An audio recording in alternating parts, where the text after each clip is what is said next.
असांजे अॼोके हिन महफ़िल जे लेखक जा जेके पंहिंजा लिखियल किताब आहिनि, घणा दोस्तनि हिन किताब जे उनमें फर्स्ट पेज ते उन्हनि खे पढ़ी छॾियो हूंदो, त उन्हनि जा उनवान वग़ैरह ऐं ॿिया जेके तर्जुमा कयल अथसि उहे बि हिन किताब जे पहिरें पेज ते ॾिनल आहिनि। जिन दोस्तनि वटि हीअ किताब आहे ऐं जिन वटि न आहे त उन्हनि खे आउं थोरो साईं जी जेका कयल अदबी पोरियो आहे उन्हनि में उनजा जेके लिखियल किताब आहिनि उन्हनि जो ज़िक्र कंदुसि। ॿी आलमी जंग, सोशलिज़म ऐं फाशिज़म में लड़ाई, हीण नथा ॾाढनि खे शिकस्त, मुस्तक़बिल जी ॻोल्हा मार्क्सम जी रोशनी में, बामक़सद ज़िंदगी जी ॻोल्हा, इहे साईं जा पंहिंजा किताब आहिनि। तर्जुमा अथसि दुनिया जी अवामी तारीख़, ॿारड़नि जा वॾा सवाल ऐं माहिरनि जा सादा जवाब, अला गुण, संसार ऐं असां, साइंस जी दुनिया, इहे हिन किताब खां अलावा किताब लिखियल आहिनि साईं जा। हाणे आऊं ख़्यालनि जे इज़हार लाइ डॉक्टर पारस नवाज़ गांगरो खे चवंदुसि त उहा अची पंहिंजनि ख़्यालनि जो इज़हार करे ख़ालिद जावेद राजपर जे हिन किताब ते।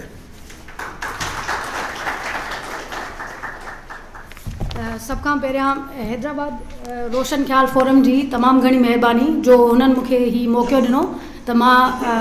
पंहिंजा वीचार जावेद राजपर जे हिन किताब ते तव्हां सभिनी माण्हुनि सां शेयर कयां। जावेद राजपर जो जेको लिटरेरी करियर आहे उनखे मां फॉलो कंदी रही आहियां, छो त हिन जा ख़ासि करे जेके बि किताब पहिरियां ट्रांसलेशन जो हिन जो कमु आहे न, जेके पहिरियां हिते ॿुधाया विया त आला गुण या जेको संसार ऐं असां जेको स्टीफन हॉकिंग जो हिन तर्जुमो कयो, मां पाण मुतर्जुम आहियां त हिन जो जेको हीउ नओं फेज़ आहे जंहिंमें हिन स्कॉलरशिप जो कमु पंहिंजे हथ में खयो आहे, त इन में एज़ अ ट्रांसलेटर पहिरियां त मां इहो हिन जी इहा ट्रांज़िशन ॾिसण में इंट्रस्टेड हुअमि त को ट्रांसलेटर जॾहिं स्कॉलरशिप जो कमु खणे थो त उहो कीअं उन सां केतिरो इंसाफ़ करे सघे थो ऐं उन जो जेको पुराणो ट्रांसलेशन जो कमु आहे उहो केतिरो रिफ्लेक्ट थींदो उन जी अॻी जेकी कोशिशि आहे अदबी उन में। त हिन किताब खे हिकु त मां इन हिसाब सां बीइंग अ ट्रांसलेटर पढ़ियो आहे। ऐं ॿियो त हीउ जेको पाण जावेद राजपर आहे उहो को न्यूट्रल इंडिपेंडेंट माण्हू न आहे, ईअं त हिकु पॉलिटिकल पार्टीअ जो आहे ऐं उहे पॉलिटिकल पार्टी पहिरियां अवामी तहरीक में हुनजो वास्तो हो ऐं उनखां पोइ अवामी वर्कर्स पार्टीअ में हाणे हू उनजो मेंबर आहे। त उन जा जेके थिंकर्स आहिनि उन्हनि जो हिन जी शख़्सियत ते तमामु घणो असरु रहियो आहे। उहे पाण जेके आहिनि के मार्क्सिज़म में यकीन रखंदड़ आहिनि या अवामी तहरीक जो जॾहिं ॻाल्हि कजे त उहे माओइस्ट पाण खे सॾाइनि था ऐं उनखां पोइ जेको हाणे अवामी वर्कर्स पार्टीअ में घणो जेको ख़्याल लेफ्ट विंग जी ॻाल्हि कजे त ग्रामचीअ खे घणो माण्हू माना आइडियोलॉग जेको उन्हनि जो मेजर आइडियोलॉग आहे ग्रामची आहे न, त उहे सभु शयूं जीअं पहिरियां प्रोफेसर ख़याम चयूं त हीउ जेको हिन किताब लिखियो आहे इन में हिन जी पंहिंजी एनालिसिस आहे त उहा इन जे करे आहे छो त he is a political member of a particular party, तंहिंजे करे ऐं उहो लेफ्टिस्ट नज़रिए सां हुन छा कयो आहे त जेके बि इंट्रोडक्शन्स जेके हिकिड़ो लिबरल प्रोफेसर जीअं हिन एंड्रू हेवर जो मिसाल ॾिनो या अहिड़ा तव्हांखे सभई किताब मिलंदा जेके प्रोफेसर इंट्रोडक्शन लाइ लिखंदा आहिनि त ॿार अचनि इंटरमीडिएट करे अचनि था, जॾहिं सोशल साइंसिस में हू डिग्री वठणु चाहिनि था ख़ासि करे पॉलिटिकल साइंस में, त हुननि खे इंट्रोडक्शन्स खपंदा आहिनि, मुख़्तलिफ़ नज़रिया इवॉल्व कीअं थिया। मिसाल ही जेको हिन किताब में जावेद राजपर साहब लिखियो आहे त कीअं माना सियासत जो जेको आहे शुरूआति कीअं थी थिए, यूनान जे शहरनि खां थिए थी, पोइ वरी ॾिसो था त रोमन सिविलाइज़ेशन जेकी आहे या रोमन एम्पायर आहे त उन में कीअं माना सियासत जी शिकिल कहिड़ी हुजे थी, ईसाइत जेकी आहे मिसाल मूंखे हिन किताब में वॾो इहो डिस्कशन हिन जो वणियो जंहिंमें हिन ईसाइत ते जेको हिन बहस कयो आहे त ईसाइत रोमन तहज़ीब जो हिकिड़ो एम्परर हो कॉन्स्टेंटीन, त उन हिन खे ईसाइत खे स्टेट रिलीजन ठाहियो। स्टेट रिलीजन माना हूअं त ईसा जेको हज़रत ईसा अलैहिस्सलाम हो उहो यहूदी हो ऐं उहो रोमन सिविलाइज़ेशन जो हिकिड़ो सम्झो त नज़रत शहर हो, उन में ही रिबेलियन या नई सोच मुतारिफ़ कराइणु चाहे पियो जुडेज़म में, त हिन उनखे रोमन सिविलाइज़ेशन में घणो उनखे टारगेट कयो वियो, परसिक्यूशन कई वई, उनखे तव्हां सभु वाक़िफ़ हूंदो त हज़रत ईसा अलैहिस्सलाम खे फाईअ ते बि चाढ़ियो वियो या स्लेब ते चाढ़ियो, त उन खां पोइ 2-टे सदियूं पोइ उहो हिकिड़ो एम्परर उन ई रोमन्स में पैदा थिए थो जेको क्रिश्चियनिटी खे स्टेट माना मज़हब बणाए थो। त उहा हिन ॻाल्हि मां इहो जॾहिं चैप्टर पढ़ियो जंहिंमें ही सियासी फ़िक्रनि जी ॻाल्हि करे थो ऐं मज़हब ऐं सियासत जो, पहिरियां जेकी यूनान में शहरनि में जेकी सियासत थींदी उहा सेक्युलर सियासत थींदी, उन में मज़हब खे यूनानी हिकिड़ो नेचुरल फिनोमिना सम्झंदा उनखे, पर पोइ अॻिते हली छा थियो त हिनखे जंहिंखे असां थियोक्रेटिक स्टेट जो कॉन्सेप्ट आहे त इहो वरी रोमन सिविलाइज़ेशन में असांखे मिले थो। पोइ वरी इहो सॼो जेको अॻिते तारीख़ रही आहे यूरोप में तारीख़ रही आहे त क्रिश्चियनिटी एॾी मज़बूत थी वई जो उते चर्च ख़ुदि पाण हिकिड़ा वॾा हुक्मरान बणी साम्हूं आया ऐं उन्हनि मज़हब खे एॾो त रजती अंदाज़ में सोसाइटीअ ते इम्पोज़ कयो उन्हनि, छो उन्हनि मां साइंटिफिक सोच जिद्दत एक्सपेरिमेंट जा जेके वैल्यूज़ आहे जेके यूनान में ऐं शुरूआती रोमन सिविलाइज़ेशन में मिलंदा हुआ उहे ख़तमु थी विया यूरोप मां। यूरोप हिकु डार्क एजिस में एंटर थियो त जावेद राजपर छो त लेफ्ट जो माण्हू आहे ऐं मूंखे ॾाढी सुठी ॻाल्हि लॻंदी आहे त लेफ्ट जा माण्हू घटि में घटि मुलायत जो शिकार न आहिनि हूंदा ऐं उहो रिलीजन्स जा जेके इवोल्यूशनरी या सियासत जो जेको इवोल्यूशनरी आहे न हिकिड़ो मिज़ाज उहो हू सम्झी सघंदा आहिनि ऐं पंहिंजे किताबनि में उहा ॻाल्हि हू रखी सघंदा आहिनि। ऐं ॿियो उन ई माना हिन बिब्लियोग्राफीअ जी जेकी ॻाल्हि कई उहो बि इहा बि ॾाढी सुठी ॻाल्हि आहे त सिंधी किताबनि में हाणे बिब्लियोग्राफी इंक्लूड कनि था माण्हू। उन सां गॾोगॾु सिंधी किताबनि में इहो बि थियणु घुरिजे त जीअं माना जेको फॉरेन में या यूरोप में या USA में जेके जीअं कंदा आहिनि त उन में फर्दर रीडिंग्स हर चैप्टर जे हेठां ॾिनी वेंदी आहे। फर्दर रीडिंग्स में हूंदो आहे त माना तव्हां बुनियादी इंट्रोडक्शन तव्हां नज़रियनि ते ॾियो था, मिसाल नेशनलिज़म ते ॾिनव, फाशिज़म ते ॾिनव, ग्रामचीअ ते थोरो तव्हां ॿुधाए छॾियो त बाबा कल्चरल हेजिमनी छा आहे ऐं कॉमन सेंस पॉलिटिक्स छा थींदी आहे, ऑर्गेनिक इंटेलेक्चुअल्स छा आहिनि वग़ैरह वग़ैरह। त इहो बुनियादी इंट्रोडक्शन त तव्हां ॾिनो, पर ज़रूरु माण्हू जॾहिं उन खां पोइ गिरो करे थो माना गिरो थिए थी न माण्हू जी, उहो चवंदो अञा हाणे मां वधीक उन्हनि ख़्यालनि ते कॉम्प्लेक्स आइडियाज़ बि पढ़ां। त इन जे करे सिंधी किताबनि में ख़ासि करे पब्लिशरनि खे मां चवंदमि त उहो फर्दर रीडिंग जा ज़रूरु उन हर चैप्टर जे हेठां ॾियारिया वञनि। जीअं पॉलिटिकल साइंस जा किताब ॿाहिरि लिखिया वञनि था हिते बि उहो, त जीअं माण्हू वरी पोइ ग्रामचीअ ते मिसाल मां जेकॾहिं सेटिस्फाई न थियां हिन किताब मां जेको कुझु, छो त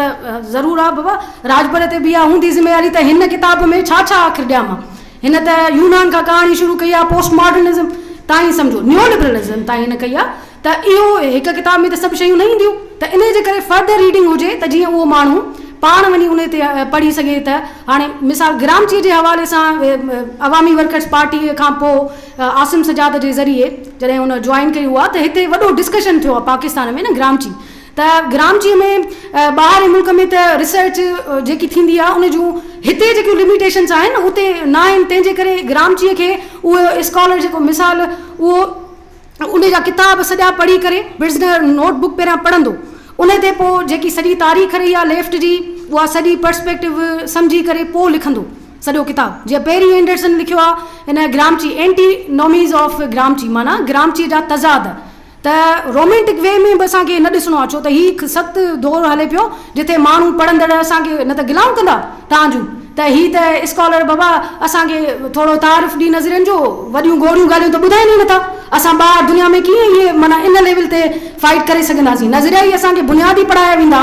या माओइज़म जो मिसाल वठूं हिन किताब में, छो त जावेद राजपर पहिरियां अवामी तहरीक में रहियो, ज़रूरु उहे माओइस्ट नुक़्ते नज़र में यकीन रखंदा आहिनि। ऐं माओइज़म ते हाणे मिसाल तव्हांखे ॾियां त राणा मित्तर या पंकज मिश्रा इहे ॿ टे माण्हू आहिनि जिन हाणे चाइना में जेको कुझु थिए पियो, चाइना कीअं 1980 जे दौर खां न्यू लिबरल थी, उन खां पोइ चाइना जेकी आहे हिकु कैपिटलिस्ट न्यू लिबरल कंट्री आहे, उनखे सोशलिज़म तव्हां माण्हू घणा मञनि ई नथा, स्कॉलर नथा मञनि। त उहा शइ लेटेस्ट स्कॉलरशिप में उहा मञी वञे थी, पर असांजो अञा बि सिंधी किताबनि में उहे शयूं मां नथी ॾिसां। त माओ त बाबा 1976 में गुज़ारे वियो, उन खां पोइ डेंग शॉपिंग आयो, ख़ुदि उन चयो त 70% जेको माओ हो उन जा कल्चरल माना जेको कल्चरल रेवोल्यूशन उन आंदो 60s में, माण्हुनि ते उन्हनि तशदुद कयो, पंहिंजे ई एजुकेटेड क्लास ते हारियुनि जी हिकिड़ी इन्हनि बालादस्ती क़ाइमु करे, त उन मां घणा माण्हू थिंकर्स जेके हुआ, छो त उहे बुनियादी तौरु सम्झंदा त जेको मार्क्सिज़म आहे या लेनिनिज़म आहे उन में प्रोफेशनल रेवोल्यूशनरीज़ जेके एडवांस्ड पॉलिटिकल आइडियाज़ में माहिर हुजनि उहे पंहिंजे समाज जा वेनगार्ड बणिबा, उहे पंहिंजे समाज खे अॻिते वठी वेंदा, कम्युनिज़म जी राह ते उहे खणी वेंदा। पर जेकॾहिं उहो वेनगार्ड पाण ई एडवांस ख़्याल ऐं आइडियाज़ में होशियारु न हूंदो त उन सां छा थींदो, डीजनरेट थी वेंदो समाज। उहो स्टेट जेकी कम्युनिस्ट पार्टी ठाहे छॾी उहा डीजनरेट थी वेंदी, ईअं डीजनरेट थी वेंदी जीअं सोवियत यूनियन में थी। उन में छा थियो त लेनिन पाण त वॾो मुहज़िब माण्हू हो, वॾो स्कॉलर बि हो, उहो हर किताब जेको उन जे दौर में ईंदो हो उहो पढ़ंदो हो, किताब उन ते रिव्यू लिखंदो, इस्कारा जेकी न्यूज़पेपर हुई उन में, त उहो पाण खे अप टू डेट रखंदो हो हर। पर उन खां पोइ जेके स्टालिन वारा आया जिन पार्टीअ ते ऐं या तक़रीबन हाणे जेको लेटेस्ट सम्झो त स्कॉलर्स आहिनि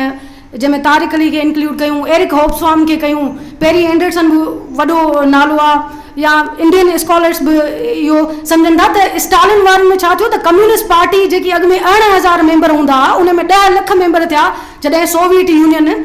ठाही इन्हनि इनकलाबियुनि बॉल्शविकनि। त उन में छा थियो, ॻोठाणा माण्हू जेके हुआ, हारी हुआ, उहे एजुकेटेड त न हुआ, उहे लेटेस्ट आइडिया सां माना उहे मुसहल त न हुआ, त उन्हनि सां छा थियो, कल्चरल लेवल जेकी आहे सॼे मुल्क में उहा डाउन थी वई। त मार्क्सिज़म जो हिकिड़ो वॾो उन में जेकी चइजे त रिविजनिज़म आयो आहे, उन में सुधार पसंदी जेकी ख़ुदि इन्हनि कम्युनिस्टनि कई आहे, त उन ते बि बेस असांखे करणु घुरिजनि ऐं हिकु नए सोशलिज़म या नई लेफ्ट जी शुरूआति थी, जीअं यूरोप में थिए थी, जीअं लाहौर में बि थिए थी। आसिम सजाद अख्तर वारा जेके किताब लिखनि था, जेके पाण लंडन में वञनि था, उन्हनि खे उहे स्कॉलर चवनि था त बाबा जेको कुझु लिखियो वियो आहे सुठनि सुठनि हिस्टोरियन ऐं पॉलिटिकल साइंटिस्ट जे तरफ़ां माओ ते लेनिन ते, उहे तव्हां पढ़ो, उन खां पोइ पाकिस्तानी हालतुनि में तव्हां असांखे सम्झायो, नई थीसिस ॾियो। ऐं त पोइ सिंध में ईअं थिए थो त स्कॉलर जेके आहिनि न पोइ इंट्रोडक्टरी त हू शयूं लिखनि था, पर इहे जेके कॉम्प्लेक्स लेफ्ट में कॉन्ट्रोवर्सीज़ रहियूं आहिनि उन जे हवाले सां मूंखे हिते लिटरेचर नथो मिले। तंहिंजे करे मूंखे पोइ ॿियो इंटरनेट तां शयूं पढ़णियूं पवंदियूं आहिनि या वरी ॿियनि पब्लिकेशन सां ऑनलाइन घुराइणो पवंदो आहे। त मूंखे बहरहाल माना हर सिंधी ट्रांसलेटर, हर सिंधीअ में किताब लिखंदड़ मूंखे वणंदो बि इन जे करे आहे, छो त बाबा हीअ जेकी सिंधी ॿोली आहे उहा हिकु सम्झो त निग्लेक्टेड ॿोली आहे, मिडिल क्लास ओन ई न कंदो आहे, उहे खिलंदा आहिनि त बसि सिंधी ॿोली में तूं लिखींदो, इहो को सुठो कमु त न आहे। पर अहिड़ा माण्हू हूंदा लिखंदा रहंदा, जावेद राजभर सुठी कोशिशि कई आहे, उन खां फ्यूचर में को नओं पॉलिटिकल साइंटिस्ट ईंदो उहो इन खे अॻिते वधाईंदो, इहो कमु न करणु न घुरिजे। ऐं मिडिल क्लास त हाणे उहो अपॉर्चुनिस्टिक थी चुको आहे, उहो सिंधी ॿोली में लिखणु ऐं पढ़णु पसंदि न आहे कंदो। इहे वरी बि अहिड़ा माण्हू आहिनि राजपर जहिड़ा लिखंदा रहनि था त सिंधी ॿोलीअ सां असांजो जेको लगाव आहे उहो बि क़ाइमु रहे थो, ऐं नवां माण्हू उत्साह उन्हनि खे मिले थो त हिन किताबु लिखियो आहे त मां भला इहो किताबु लिखी सघां। अच्छा, ॿियो टाइम जी जेकॾहिं पाबंदी न हुजे त हिकु ॿ ॻाल्हियूं लिखां त आहे त पोइ न थींदो। अच्छा, मिसाल ही नज़रिया जेके जी सर, हा, सियासी नज़रिया जो जेको चैप्टर आहे न इन में मिसाल लिबरलिज़म जी जेकी ॻाल्हि थियल आहे, लिबरलिज़म जो हिन सुठो ॿुधायो आहे, बुनियादी इंट्रोडक्शन ॾिनो आहे जीअं हूंदो आहे किताबनि में, इंट्रोडक्टरी किताबनि में। त उन खां पोइ वरी उते न्यू लिबरलिज़म जो जॾहिं ज़िक्र थियल आहे त उन में जेके ऐं बिब्लियोग्राफी में लिखियल आहे त ब्रीफ हिस्ट्री या brief introduction of new liberalism जेको डेविड हार्वीअ जो किताबु आहे, उहो मां किताबु पढ़ियो आहे। उन में न्यू लिबरलिज़म ते हुन असांखे ॿुधायो आहे त बाबा उन में उहो न्यू लिबरलिज़म 1970s जे दौर में कीअं लैटिन अमेरिका में इंट्रोड्यूस करायो वियो, ऐं पोइ उन जा मेजर स्कॉलर्स कहिड़ा हुआ। मिसाल उन में मिल्टन हिकिड़ो अमेरिकन इकोनॉमिस्ट, उन जी ॻाल्हि थो करे, हाइक जी ॻाल्हि करे थो, ऐं उन में ही डेविड हार्वी लिखे थो त न्यू लिबरलिज़म 1970 खां पोइ ऐं ख़ासि करे 1988 खां पोइ जॾहिं सोवियत यूनियन जो डाउनफॉल थी आहे, उन खां पोइ इहो कॉमन सेंस पॉलिटिक्स जो इंटरनेशनल कॉमन सेंस पॉलिटिक्स जो हिसो थी वियो आहे न्यू लिबरलिज़म। ऐं उन में मिसाल हुन चीन जो मिसाल ॾिनो आहे त चीन या ख़ुदि अमेरिका जेको रोनाल्ड रेगन ऐं थेचर जी जेकी यूके में गवर्नमेंट रही 80s में उन्हनि कहिड़ियूं कहिड़ियूं पॉलिसीज़ जे ज़रिए इहो न्यू लिबरलिज़म दुनिया ते नाफ़िज़ कयो, छो त उहे एडवांस्ड मुल्क आहिनि, उहे इकोनॉमी ते कंट्रोल कनि था, IMF खां वठी वर्ल्ड बैंक ताईं सभिनि में उहे वेठा आहिनि, त उन्हनि जा आइडियाज़ पोइ ॾुतड़ियल मुल्कनि में पाणे ई फैलिजी वेंदा आहिनि। त न्यू लिबरलिज़म अॼु जे दौर जो छा आहे, माना इहो कॉमन सेंस आहे। जेकॾहिं ग्रामचीअ जे असां प्रोवर्ब में ॻाल्हि सम्झूं त इन न्यू लिबरलिज़म ते मूंखे लॻो त थोरो अञा घणो लिखणु घुरिजे ऐं उमेद आहे त ॿिए एडिशन में ज़रूरी लिखंदो। ऐं ॿियो आहे त क़ौम परस्तीअ वारो अहिड़ो टॉपिक आहे जेको मां तमामु घणो पढ़ंदी आहियां। त क़ौम परस्ती नेशनलिज़म जेको आहे सिंध में त वॾो हावी नज़रियो आहे। इहो हर माण्हू चए थो त सिंध जी जेकी ॻाल्हि कंदो पीपल्स पार्टी करे का बि करे उहे सभु नेशनलिस्ट आहिनि। हिते तक़रीबन सिंध में जेको पैदा थींदो उहो नेशनलिस्ट ई हूंदो। उन नज़रिए जी हिते ॾाढी माना हाकमियत रही आहे। त उन नज़रिए में हिन ॾाढो सुठो इहो लिखियो आहे ऐं सिंधीअ में तव्हांखे सियासी अदब में मिलंदो ई कोन त क़ौम परस्ती बि को यूनिवर्सिटियुनि में ईअं बि स्टडी करे सघिजे थी। GM सैद खे मिसाल हिन ॿुधायो आहे त प्री मॉड्यूलिज़म हिकिड़ो हूंदो आहे, नेशनलिज़म खे सम्झण वारा हिकिड़ा जेके स्कॉलर हूंदा आहिनि उहे प्री मॉडर्न अप्रोच कंदा जे हिसाब सां क़ौम परस्तीअ खे ॾिसंदा आहिनि। ॿिए वरी उनखे सम्झंदा आहिनि it is just a construction, माना क़ौम हिकु इमेजिन्ड कम्यूनिटी हूंदी आहे ऐं उहा प्रिंट मीडिया में ऐं जेको सरमाएदारी दौर आयो उन में छा थियो त इहा क़ौम परस्ती पढ़ियल लिखियल ऐं मिडिल क्लास तबिके लाइ केॾो उहो नज़रियो वणंदड़ बणिजी वियो। ऐं त उन में माना वधीक रिसर्च असां करे सघूं था। त सिंध जी हालतुनि में असां जेके मुख़्तलिफ़ क़ौम परस्तियूं ॾिठियूं आहिनि जिते माण्हू ॾिठा आहिनि GM सैद खे किथे फिट कंदासीं असां, उहो हिन किताब में हुजे हा त सम्झ में अचे हा। त GM सैद चवंदो आहे त असां मोहन दड़े जी सिविलाइज़ेशन जा पुराणा माण्हू आहियूं या असांजा हीरोज़ रहिया आहिनि कल्चरल। त अहिड़ा क़ौम परस्त जेके आहिनि इन्हनि खे तव्हां कहिड़ी माना कैटेगरी में रखंदो, इहो राजपर पंहिंजो बि इन में इंक्लूड करे नेक्स्ट एडिशन में। त ऐं ॿियो पंहिंजो बि ख़्यालु ॿुधाए त हीअ जेकॾहिं क़ौम परस्त आहे न आहे या being a left wing person या इंटेलेक्चुअल त हीअ इंटरनेशनलिज़म में यकीन करे थो, जेको इंटरनेशनलिज़म कार्ल मार्क्स जे दौर खां असां सुञाणूं था, या हीअ नेशनलिज़म में यकीन करे थो या नेशनल सोशलिज़म में या सोशलिज़म इन वन कंट्री में यकीन करे थो। त इहे शयूं जेके आहिनि इन ते ज़रूरु उमेद आहे मूंखे त नेक्स्ट एडिशन में इहे शयूं ई ॿुधाए। ऐं ॿियो हिन लिखियो आहे त कार्ल मार्क्स जो ॾिसो, कार्ल मार्क्स जेको आहे न उहो जेको लेफ्ट में उहो इंटरनेशनलिज़म वारे नज़रिए माना आलमगीरियत पसंदीअ में यकीन रखंदो हो, चवंदो हो त एडवांस्ड मुल्कनि में इनकलाब अचणा आहिनि। पर लेनिन उन में काफ़ी तब्दीलियूं आंदियूं। हिकिड़ो त उन लेनिनिस्ट पार्टीअ जो तसवुरु ॾिनो, उन में छा त हिकिड़ा एजुकेटेड जेके समाज जा माण्हू आहिनि उहे पार्टी ठाहींदा, उहा पार्टी लीड कंदी रेवोल्यूशन खे। त माना इहा जेकी पार्टीअ जी आहे माना पार्टीअ जो जेको रोल आहे इहो कार्ल मार्क्स न ॾिनो, इहो वरी लेनिन जे दौर में मुतारिफ़ थियो आहे। ऐं जेकी सोवियत यूनियन में इनकलाब अचे थो ऐं उन खां पोइ 1917 खां पोइ 1924 में लेनिन गुज़ारे वियो इहो, त उन खां पोइ हुन जेके वाइदा कया त काफ़ी वाइदा हुन पूरा बि न करे सघियो। माना के माण्हू चवंदा आहिनि त लेनिन पाण बि सोशलिज़म इन वन कंट्री में यकीन रखंदो, पर मां इहा किथे बि ॻाल्हि न ॿुधी आहे त हू को आलमगीर इनकलाब जे ख़िलाफ़ु हूंदो। हा, हुन जूं लिमिटेशन्स हुयूं, छो त जर्मनी में इनकलाब न आयो, यूरोप में जेके चौतरफ़ मुल्क हुआ उते हिन जी उमेद हुई त इनकलाब अची वेंदो 1917 में जेकी वॉर आई ऐं उन्हनि कंडीशन्स में वर्कर मजबूर थी करे पंहिंजे हुकुमराननि खे उन्हनि जी गवर्नमेंट टॉपल कंदा, पर ईअं न थी सघियो त हू डिसअपॉइंट ॾाढो हो ऐं आख़िर में हुनखे स्ट्रोक पिया 1922 खां सम्झो त हू ॻाल्हाए बि न सघंदो हो। त इहे जेके लेनिन जे बारे में अॼुकल्ह जेको लिखियो वञे थो न त इहो ॿुधाइनि था त लेनिन माना 100% सक्सेसफुल रेवोल्यूशनरी न हो, मॉडल हो, रोल मॉडल आहे, इनकलाबी रोल मॉडल हो, मौज़िब माण्हू हो, पढ़ंदो हो तमामु सुठो ऐं शयुनि खे सम्झी सघंदो हो, तारीख़ केॾां बि वञे इहो सभु कुझु, पर हुन जो लिमिटेशन्स बि हुयो। माना न्यू इकोनॉमिक पॉलिसी जेकी हुन आंदी उन में कैपिटलिज़म खे हुन वेलकम कयो त माण्हू उन ते बि हिन ते वॾा माना एतिराज़ उथारे विया। पर हीअ जॾहिं गुज़ारे वियो त उन खां पोइ स्टालिन छा कयो, जल्दी इंडस्ट्रियलाइज़ेशन वारी पॉलिसी आंदी। सोवियत यूनियन में हिकु इंडस्ट्रियलाइज़ेशन एॾी हेवी इंडस्ट्रियलाइज़ेशन मुतारिफ़ थी ऐं हाई ब्यूरोक्रेसी ऐं माना स्टेट खे हुन एॾो त एम्पावर कयो स्टालिन त कम्युनिज़म में जेको हूंदो आहे त स्टेल विधे रवे थियणी आहे, स्टेल माना काफ़ूर थी वञणी आहे, त उहा स्टेज 90 सालनि में बि सोवियत यूनियन में न आई, तंहिंजे करे माण्हू डिसअपॉइंट थी विया। ऐं हिकिड़ो वॾो सबबु इहो आहे गैर सियासी थियण जो, त हिते जेके पॉलिटिकल पार्टीज़ रहियूं न त उन्हनि माण्हुनि खे घणो मायूस बि कयो आहे, उतां जे लीडरनि बि मायूस कयो आहे, इन लाइ माण्हू गैर सियासी बणिया आहिनि। पाकिस्तान में ख़ासि करे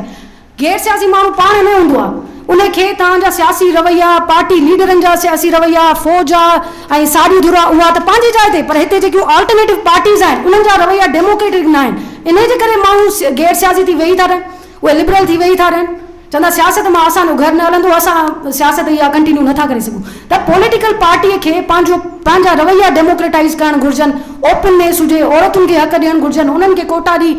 अॻियां आंदो वञे, उहे पाण मौज़ थियनि त छो न तब्दीली ईंदी, हर माण्हू सियासी थियणु चाहींदो। त बसि इहे ॻाल्हियूं मां तव्हांजे साम्हूं रखंदमि, महिरबानी।